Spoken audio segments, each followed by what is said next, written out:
พอดีกระบิดอันกระแวนลงเอาบิดแวนขึ้นยาวมาอัน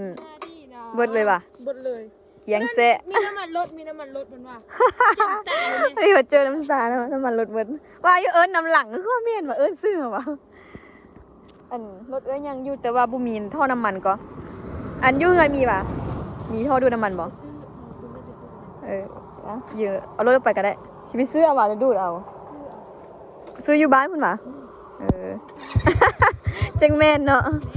ไปตลาดมาวันนี้เนี่ยอย่างเสสวนดาดเอามีอันนี้ต้องเป็นจุ่มต้องเป็นดาดแล้วเนี่ยตายเอาไปได้เบิ่งน้ำมันวะเบิ้งกันไปเบิ้งแต่บ่ฮอดเนาะโอ้ดีแต่เป็นเอินได้มาเท่านี้เนาะสำหรับได้จูงได้จุดตัวนะสบายดีจ้าสบายดีตะเลนคุณ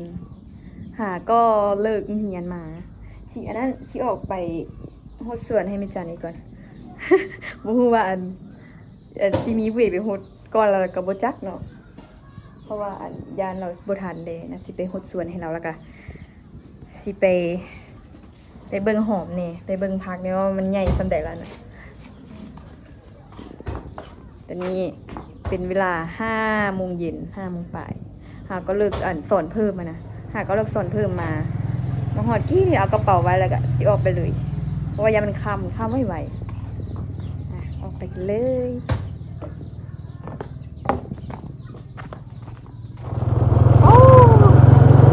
ตะเวนกำลังชิตกดิน พอดีแยงตาเลยตอนนี้นะพอดีแยงตาเลยโอ้เลือกตาขนาดเดี๋ยวขี่ไปกะซีฮอดบ้านเดอูล่ะอันนั้นแหละเริ่มมืดมาแหละตอนนี้ยังตะเวนส่องตาอยู่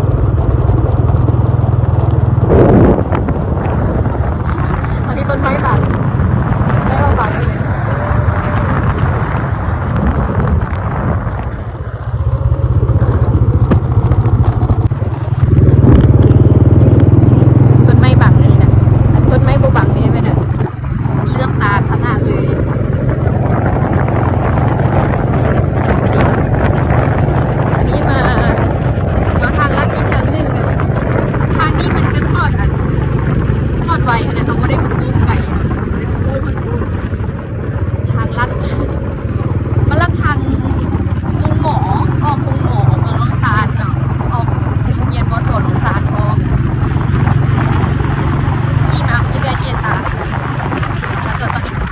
บังเห็นปะ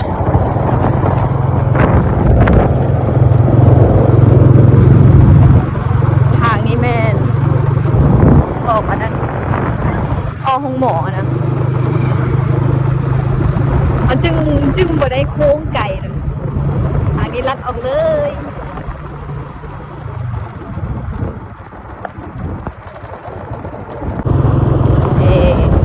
ลัดออกพรห้องหมอทางห้องหมอคันว่าเลี้ยวขวาแล้วเป็นไปตลาดเมืองลองซานคันว่าเลี้ยวซ้ายแล้วเป็นอันนั้นไปพุนม่วงแดดเจิดจ้าขนาด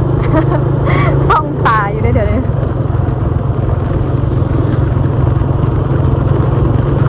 อันนี้ก็เป็นนักเรียนแล้วเริ่มเรียนนักเรียนอยู่ม.2 ลองซานทานปีแซ่บๆเลยนะกำลังปีหอม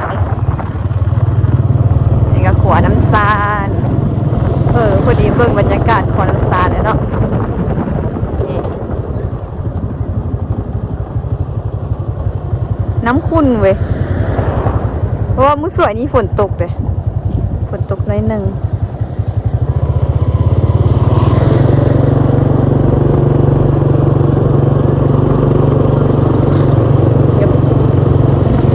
ที่ว่าเงินกับเจ้าอยู่ไกลนี่เนาะบ้านหินโสม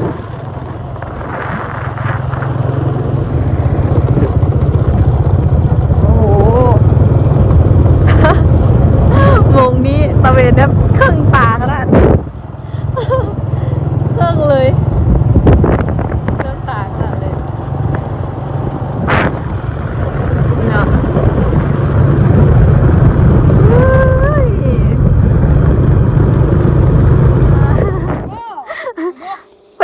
บิดอันก็แว่นลงเอาบิดแว่นขึ้น กระตุกบ่มีก็ดู อยาวมาอัน มาดีนะ เบิดเลยว่ะ เบิดเลย เกียงแซะ มีน้ำมันรถมันว่าจำตายเลย ไอ้มาเจอน้ำตาแล้วน้ำมันรถเบิดว่าอยู่น้ำหลังก็เมียนว่าซื้อมาอันรถยังอยู่แต่ว่าบ่มีท่อน้ำมันก็อันอยู่เงินมีป่ะมีท่อดูน้ำมันบ่ ซื้อคุณไม่ได้ซื้อ เอาเยอะเอารถไปก็ได้สิไปซื้อเอาว่าจะดูดเอาซื้ออยู่บ้านพุ่นป่ะจังแม่นเนาะไปตลาดมาวันนี้เห็นอย่างเสสวนดาดเอามีอันนี้ต้องเป็นจุ่มต้องเป็นดาดแล้วเด้ตายเอาบ่ได้เบิ่งน้ำมันวะ เบิ้งกันไปเบิ้ง แต่บ่ฮอดเนาะโอ้ดีแต่เป็นอันเรื่อยมาเฮานี้เนาะสละได้จูงแท้จุดตัวนะ ยังอีกไก่น้อยนึงเนาะก็บ่ไกลหลายคันย่างก็เมื่อยเติบเลยนี่จึงสิฮอดบ้าน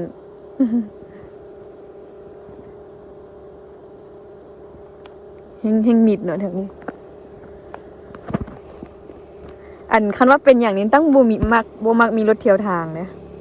คันว่าเกิดเรื่องอย่างนี้ถ้าบ่มีได้คือสิรถลัดผู้บ่าวนี่นะติบ่ เนาะสิรัดผู้บ่าวเด้อว่าจูงเมือไก่เติบไปเนาะคันจูงเนาะ เนาะตอนนี้กำลังมีแมงไม้หลายอ๋อจ่วยเอาพร้อม จะเอาอะไรดูค่ะ โอ้เบาๆรถเขาเค็มกันวะโอ้โหแดง เอามันเยอะมากเลย พอดี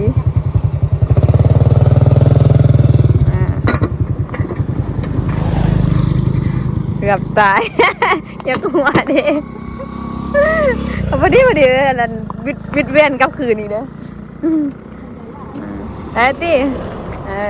ไปกำลังขี่ไปหดสวนให้แม่จัน แต่ยังหัว เก็บน้ำมันจ่าย อันปิ้งปลาเอาไปใส่มา ดำปลาให้ข้าวปุ้นห้อง เอ้ กินบ่ ยยากเยอะเนาะไม่เคยกินจังเทือกเหรอ ไป เดี๋ยวนี้ปะ อ ว่าสิมาหดสวนในแม่หดแล้ววะยังวะ สวน ยังดิ ฝนตกก็ไปย่านะฝนตกก็โหดวะ เอาอยู่พี่ฝนตกน่ะ เอาปลา เออ เราไปใส่กับไปอันโซกปลา ปลาเขาเอาหน้ากากใส่ระดับเอา จั บเอาปลานะ อยู่น้ำสารนี่หว่า มาแล้วไม่รู้ไปดำปลา เดี๋ยวจิ เอาลูกไปได้ไข่ บ่มือนี้อันนั้นเลิกสอนเพิ่มนะก็มาเพราะว่าย้ายมันข้ามพอดีออกมานี่บักเด็ดเมื่อกี้นี่นะวันนี้มาแล้วมือตึ๊บละ มันได้ส่งอันนั้นได้ส่งอันมันจะทำเลยอ้าวนี่มันทำว่าไหวเลย แม่นต้องไปหดส่วนก่อนวันนี้กูกิ๊กไม่ได้มาติวันนี้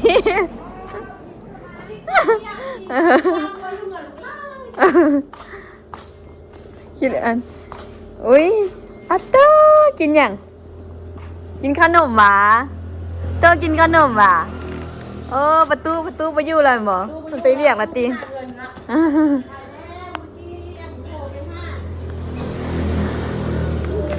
เฮ้ยพ่อดีแต่บ่หักเนาะ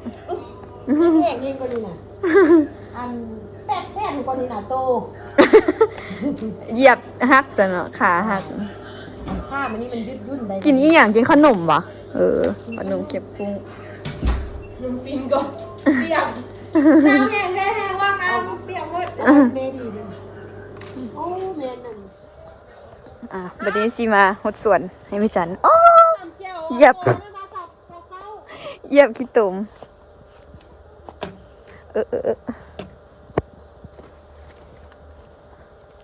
อุ้ยว่าขึ้นอะไรเนาะขึ้นยาวเลยดิคุณน่ะหอมบัวคุณกะขึ้นยาวละดีกำลังงามได้อันผักอันยิงวะผักปังไหมจันมันก็หอมปี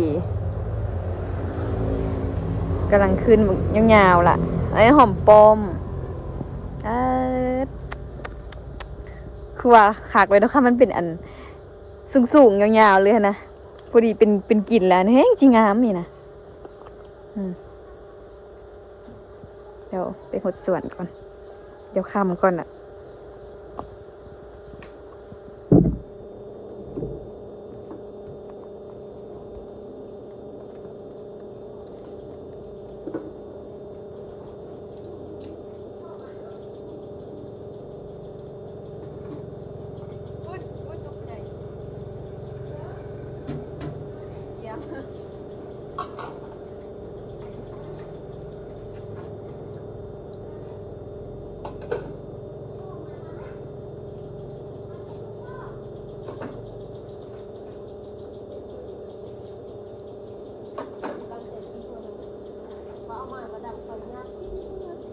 เป็นได้สวยคุณแบบ นะโอ้ยไปก่อนที่ว่า4 โมง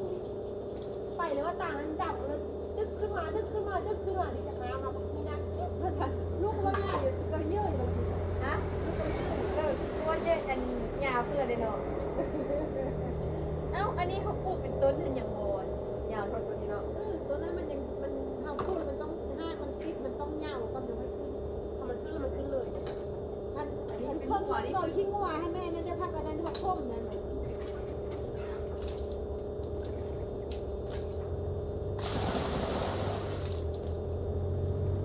มีฝนตกแหงอ่ะ ก็ ฝนตก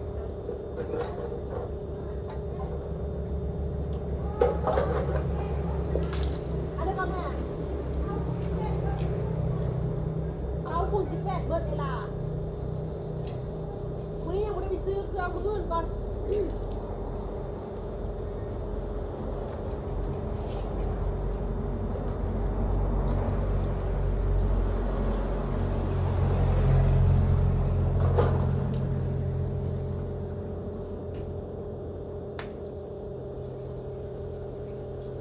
เงียบแล้วเนาะวันนี้เนาะไปเวียงแล้ว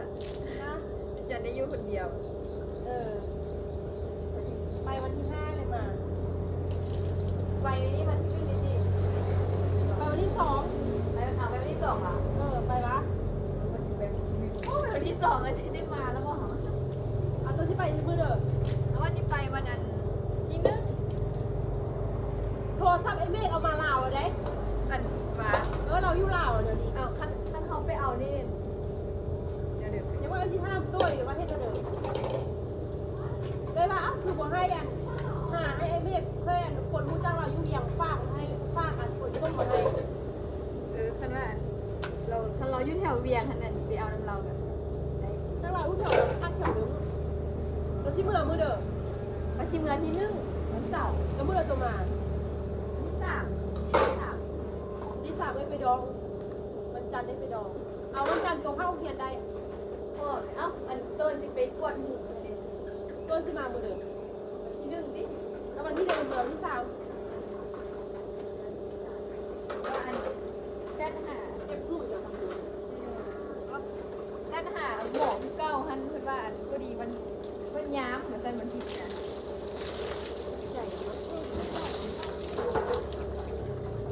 ก็คือว่าเป็นตลอด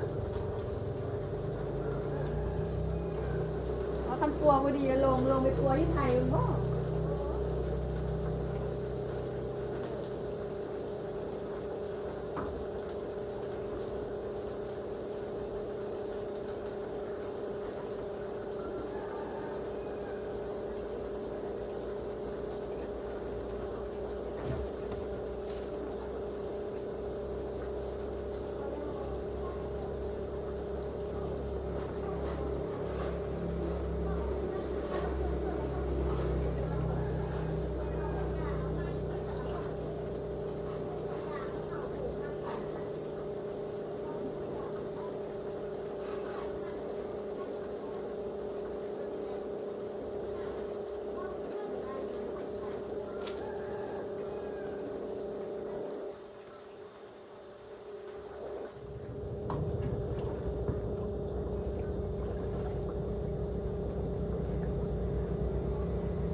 กำลังปรุงอ่ะ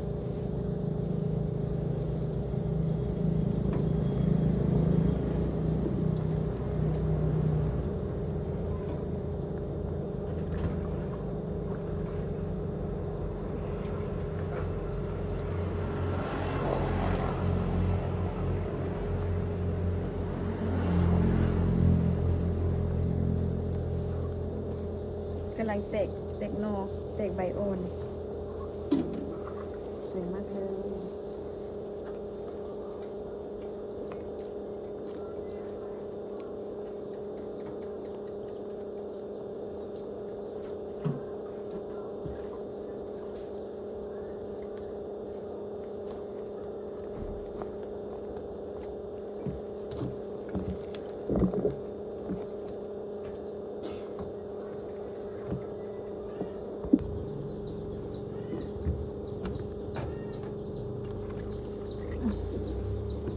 ทางแคบไม่มีให้กองนี่หักปังโอ้หอมอันนี้คุณดู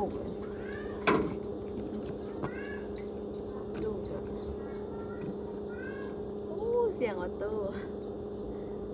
ว้าวเจ๊งอะด้วยเดี๋ยวนี้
เตะเอาโท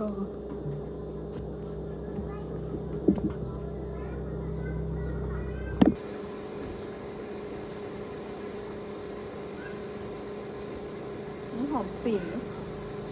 หรือว่าอย่างกับนี่วะไปเรื่อยค่ะไปเรื่อยไปเรื่อย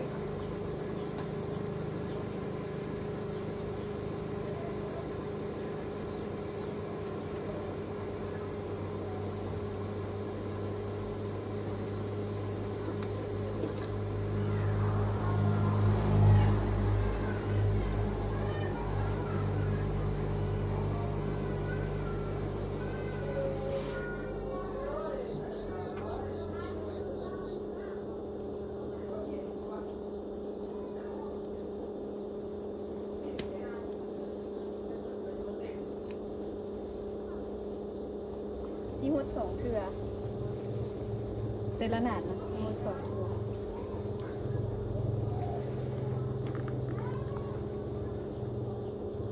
อันนี่เราแล้วปลูกมักแตงบ่มักแตงมักทั่วนะก็ขึ้นแล้วดิน้ำงาม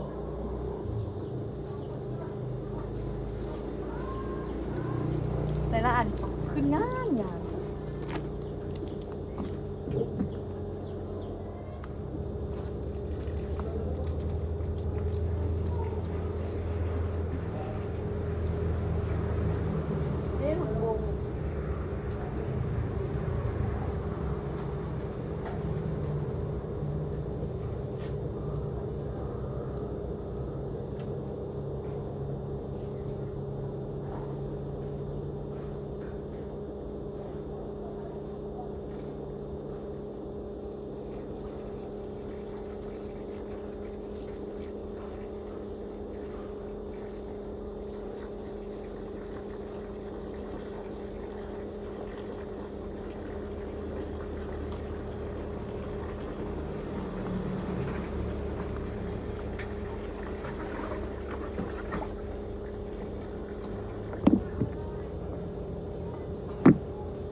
บัดนี้ต้องเว้าหยังต้องมาจอบเบิ่ง ต้องมาจอบเบิ่งอันนั้นอันโหดส่วนว่ะโอ้ ตัวเก่งคุณน่ะ เบิ่งเดือนพุ่นเนาะ โอ้มันเห็นอีเก่งเดี๋ยวมันสิเก่งคุณน่ะ เฮ้ย ไปเบิ่ง มาว่าส่วนช่วยกันบ่ เพิ่นเบิ่งอันนั้น เอ๊ะเบิ่งเดือนเอาโตเบิ่งเดือน เพราะว่ามันเก่ง ย้านเด้อนตอนนี้เฮาก็โหดส่วน ให้ไปจันแล้วบ่ล่ะทุกคน นี่เนาะ ถือว่าค่ำแล้ว บ่เห็นหยังละนี่นี่หดแล้วบ่ล่ะนี่กำลังขึ้นงามแต่ละอันน่ะ เบิ่งหอมบัวอู้เบิ่งหยังก็บ่เห็นแล้วเนาะมืดละตัวที่ว่าอัน เป็นต้นหั่นพัดบ่ขึ้นงามเท่าตัวอันเอาหัวมันมาปลูกหั่นนะ อีแม่อันหัวเพิ่นว่าบ่เคยเห็นอัน บางมอนใหญ่ปานนี้จักเทื่อเพิ่นว่า เคยเห็นแต่ตัวน้อยเพิ่นหัวได้หัวว่าตอนเพิ่นเห็นทำอีแต่บ่ทันทายซ้ำ แต่ยังหัวอีแม่แม่นเพิ่นหัวบ่เคยเห็นแต่ตัวน้อยเด้แล้วบ่ละมืดผักบงก็ขึ้นโอ้เบิ่งอันเดียวก็บ่เห็นอันเดียวแล้วเนาะ มืดละพอดีแล้ว พอดีแล้วหมดละพอดีแล้วพอดีมืด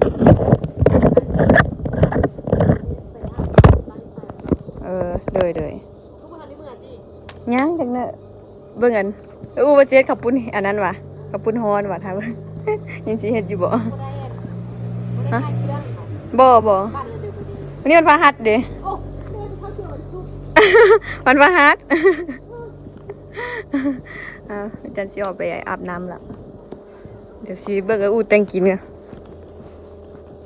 มาเบิ่งอูอันสิเฮ็ดอันข้าวปุ้นฮ้อนใส่หยะต้มอันนี้เป็นต้มอันเส้นข้าวปุ้นแห้ง มีซีนงัวซีนขัวอยู่เขาจะมาซอยใส่แด่ ใส่ซีนเหรอ ใส่ซีนเอาละ ก็เห็นมีลวกหุ่นน่ะเอาเตอร์กะ มีพักกันจอกเบิ้ง เอาเตอร์สิพากให้ละ อันสับที่แค่นี้ไม่อู้ได้ ซ้อมผัก พักในตู้เย็นออกมา อันนี้เป็นเครื่องปรุงมันนี้ปลาแดกมะเขือเกลือพริกนัวน้ำตาลไม่หยังซอสหวานแล้วก็น้ำปลา นอนใหม่เมื่อกี้น่ะ คือว่าเก่งๆในยินยิลุ่มอ่ะนะว่าเป็นแล้วเนาะมันคือว่าแจงล่ะอัตโต้ว่าหยังอัตโต้ลมผู้ใดเมื่อกี้น่ะ ลมบะต้นลมนะ อัตโต้ลมไหนเดวิด ว่าถามละวิดเมื่อกี้ได้ยินแต่เสียงเอาเบิ่งกันผัก ความโทรศัพท์จะมาฝากแบตได้ นี่เหรอ ผักบงว่ามีสองแบบอีกผักบงผักกันจอง เราเลยที่3 อันนี้เขาคือดูกัน ซิมตัวนี้ป่ะ กี่ออกมาเด้กี่เพชรออกมาเด้เอาเพชรกับขิงไปล้างไม่ตำ เบิดเอาป่ะเดี๋ยวสิมาล้างผักก่อนเอาละซีนี่ซอยป่ะซ้อมพักก่อนทำไมมันอ่อนเดี๋ยวซีอันนี้ซอย โอเค